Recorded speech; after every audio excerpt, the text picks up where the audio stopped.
Long ago, at least 2,000 years, there was a rich man who had a beautiful and pious wife, and they loved each other dearly.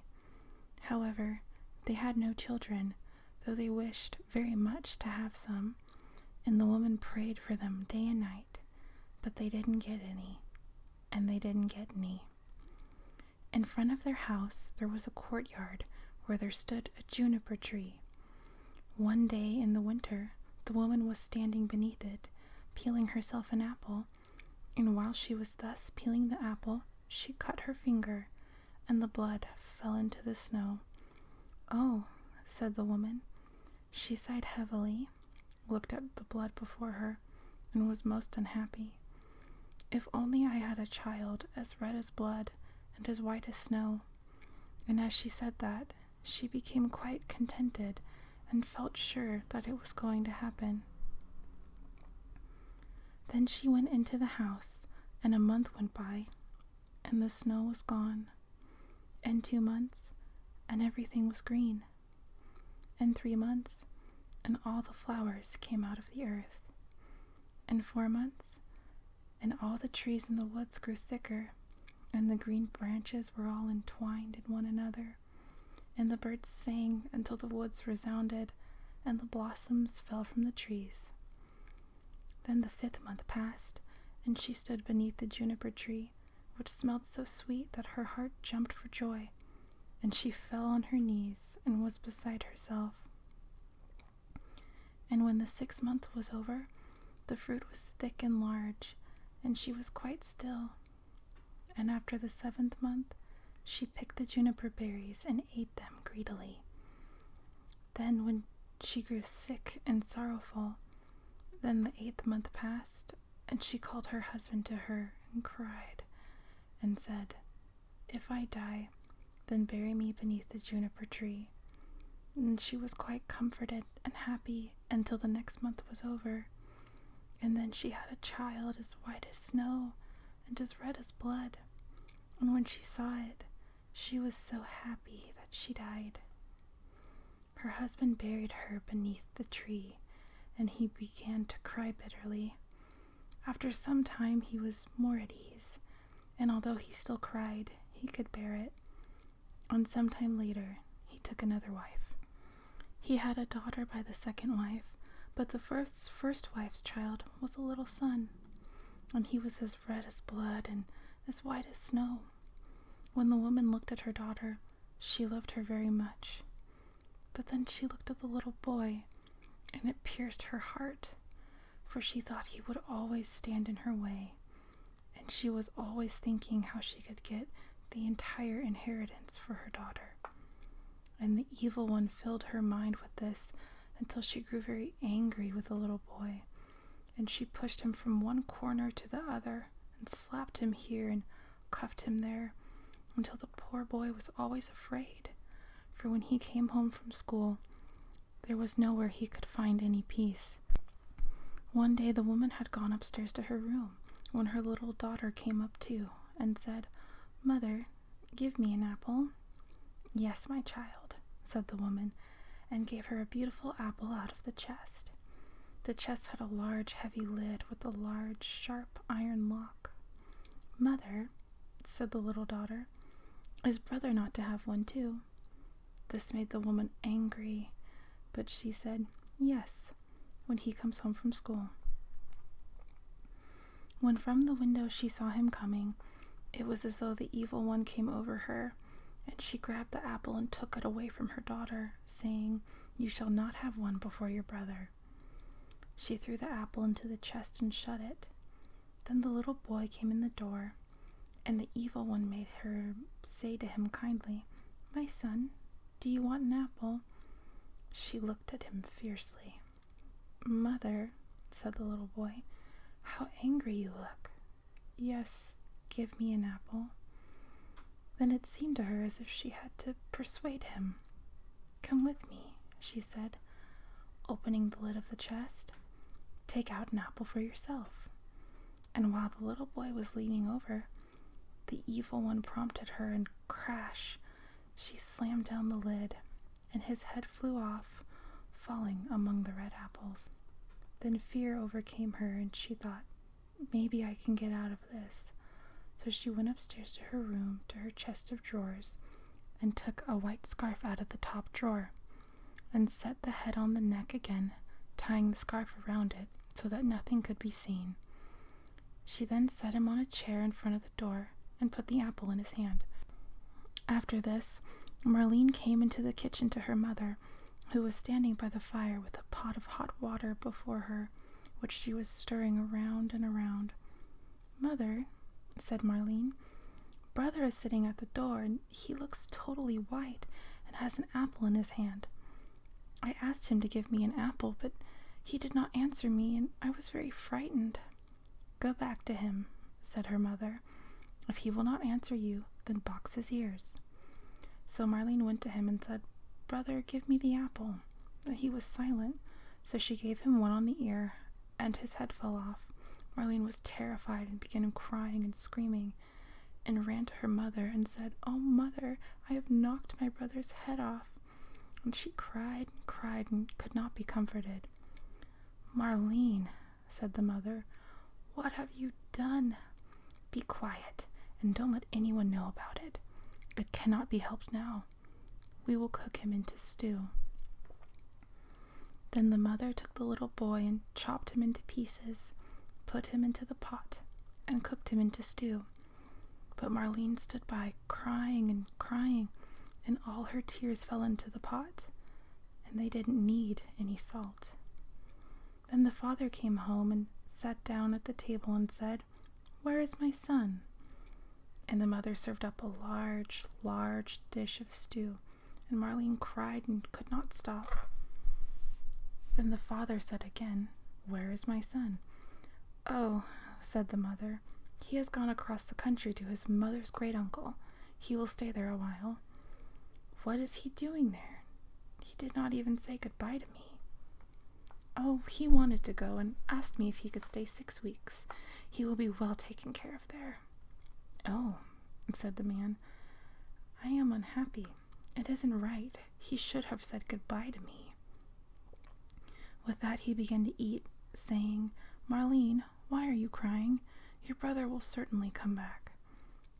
Then he said, "Wife, this food is delicious. Give me some more." And the more he ate, the more he wanted. And he said, "Give me some more. You two shall have none of it. It seems to me as if it were all mine." And he ate and ate, throwing all the bones under the table, until he had finished it all.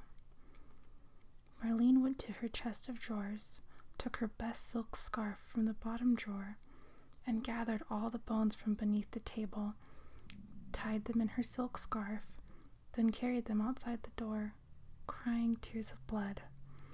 She laid them down beneath the juniper tree on the green grass, and after she put them there, she suddenly felt better and did not cry any more.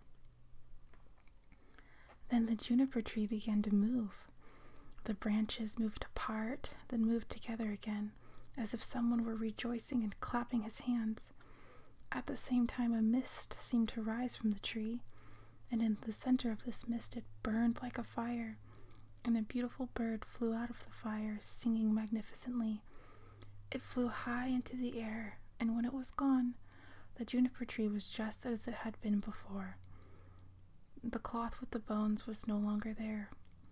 Marlene, however, was as happy and contented as if her brother were still alive, and she went merrily into the house, sat down at the table, and ate. Then the bird flew away and lit on a goldsmith's house, and began to sing. "My mother, she killed me. My father, he ate me. My sister Marlene gathered all my bones, tied them in a silken scarf, laid them beneath the juniper tree. What a beautiful bird am I." The goldsmith was sitting in his workshop making a golden chain when he heard the bird sitting on his roof and singing. The song seemed very beautiful to him. He stood up, but as he crossed the threshold he lost one of his slippers. However, he went right up to the middle of the street with only one slipper and one sock on. He had his leather apron on, and in one hand he had a golden chain, and in the other his tongs. The sun was shining brightly on the street. He walked onward, then stood still and said to the bird, "Bird," he said, "how beautifully you can sing. Sing that piece again for me." "No," said the bird, "I do not sing twice for nothing. Give me the golden chain, and then I shall sing it again for you." The goldsmith said, "Here is the golden chain for you. Now sing that song again for me." Then the bird came and took the golden chain in his right claw, and went and sat in front of the goldsmith and sang, "My mother, she killed me. My father, he ate me. My sister Marlene gathered all my bones, tied them in a silken scarf, laid them beneath the juniper tree. What a beautiful bird am I." Then the bird flew away to the shoemaker and lit on his roof and sang, "My mother, she killed me. My father, he ate me. My sister Marlene gathered all my bones, tied them in a silken scarf, laid them beneath the juniper tree. What a beautiful bird am I." Hearing this, the shoemaker ran out of doors in his shirt sleeves and looked up at the roof, and had to hold his hand in front of his eyes to keep the sun from blinding him. "Bird," he said, "how beautifully you can sing."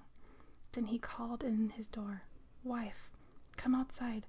There is a bird here. Look at this bird. He can certainly sing." And he called his daughters and her children, and the journeyman and the apprentice and the maid, and they all came out in the street and looked at the bird and saw how beautiful he was, and what fine red and green feathers he had, how his neck was like pure gold, how his eyes shone like the stars in his head. "Bird," said the shoemaker, "now sing that song again for me." "No," said the bird, "I do not sing twice for nothing. You must give me something." "Wife," said the man, "go into the shop. There is a pair of red shoes on the top shelf. Bring them down." Then his wife went and brought the shoes. "There, bird," said the man, "now sing that piece for me again." Then the bird came and took the shoes in his left claw and flew back to the roof, singing, "My mother, she killed me. My father, he ate me. My sister Marlene gathered all my bones, tied them in a silken scarf, laid them beneath the juniper tree. What a beautiful bird am I." When he had finished his song, he flew away. In his right claw he had the chain, and in his left the shoes. He flew away to a mill, and the mill went clickety-clack, clickety-clack, clickety-clack. And the mill sent 20 millers' apprentices cutting a stone and chiseling, chip-chop, chip-chop, chip-chop. And the mill went clickety-clack, clickety-clack, clickety-clack. Then the bird went and sat on a linden tree which stood in front of the mill and sang, "My mother, she killed me." Then one of them stopped working. "My father, he ate me." Then 2 more stopped working and listened. "My sister Marlene." Then 4 more stopped, gathered all my bones, tied them in a silken scarf. Now only 8 were chiseling, laid them beneath. Now only 5. The juniper tree. Now only 1. What a beautiful bird am I. Then the last one stopped and heard the last words. "Bird," he said, "how beautifully you sing. Let me hear that too. Sing it for me once more." "No," said the bird, "I do not sing twice for nothing. Give me the millstone, and I will sing it again." "Yes," he said, "if it belonged only to me, you should have it." "Yes," said the others, "if he sings, he can have it." Then the bird came down, and the 20 millers took a beam and lifted the stone. Yo heave ho, yo heave ho, yo heave ho. Then the bird stuck his neck through the hole and put the stone on as if it were a collar, then flew to the tree and sang, "My mother, she killed me. My father, he ate me. My sister Marlene gathered all my bones, tied them in a silken scarf, laid them beneath the juniper tree. What a beautiful bird am I." When he was finished singing, He spread his wings, and in his right claw he had the chain, in his left the shoes, and around his neck the millstone. He flew far away to his father's house. In the room, the father, the mother, and Marlene were sitting at a table. The father said, "I feel so contented, so happy." "Not I," said the mother. "I feel uneasy, just as if a bad storm were coming." But Marlene just sat and cried and cried. Then the bird flew up, and as it seated itself on the roof, the father said, "Oh, I feel so truly happy, and the sun is shining so beautifully outside. I feel as if I were about to see some old acquaintance again." "Not I," said the woman. "I am so afraid that my teeth are chattering. I feel like I have fire in my veins." And she tore open her bodice even more. Marlene sat in a corner crying. She held a handkerchief before her eyes and cried until it was wet clear through. Then the bird seated itself on the juniper tree and sang, "My mother, she killed me." The mother stopped her ears and shut her eyes, not wanting to see or hear, but there was a roaring in her ears like the fiercest storm, and her eyes burned and flashed like lightning. "My father, he ate me." "Oh, mother," said the man, "that is a beautiful bird. He is singing so splendidly, and the sun is shining so warmly, and it smells like pure cinnamon." "My sister Marlene." Then Marlene laid her head on her knees and cried, but the man says, "I am going out. I must see the bird up close." "Oh, don't go," said the woman. "I feel as if the whole house were shaking and on fire." But the man went out and looked at the bird, gathered all my bones, tied them in a silken scarf, laid them beneath the juniper tree. What a beautiful bird am I. With this, the bird dropped the golden chain, and it fell right around the man's neck, so exactly around it that it fit beautifully. Then the man went in and said, "Just look what a beautiful bird that is, and what a beautiful golden chain he has given me, and how nice it looks." But the woman was terrified. She fell down on the floor in the room, and her cap fell off her head. Then the bird sang once more, "My mother killed me. I wish I were 1,000 fathoms beneath the earth, so I would not have to hear that. My father, he ate me." Then the woman fell down as if she were dead. "My sister Marlene." "Oh," said Marlene, "I too will go out and see if the bird will give me something." Then she went out, gathered all my bones, tied them in a silken scarf. He threw the shoes down to her, laid them beneath the juniper tree. What a beautiful bird am I. Then she was so contented and happy. She put on the new red shoes and danced and leapt into the house. "Oh," she said, "I was so sad when I went out, and now I am so contented. That is a splendid bird. He has given me a pair of red shoes." "No," said the woman, jumping to her feet with her hair standing up like flames of fire. "I feel as if the world were coming to an end. I too will go out and see if he will make me feel better." And as she went out the door, crash, the bird threw the millstone on her head, and it crushed her to death. The father and Marlene heard it and went out. Smoke, flames, and fire were rising from the place, and when that was over, the little brother was standing there, and he took his father and Marlene by the hand, and all three were very happy, and they went into the house, sat down at the table, and ate.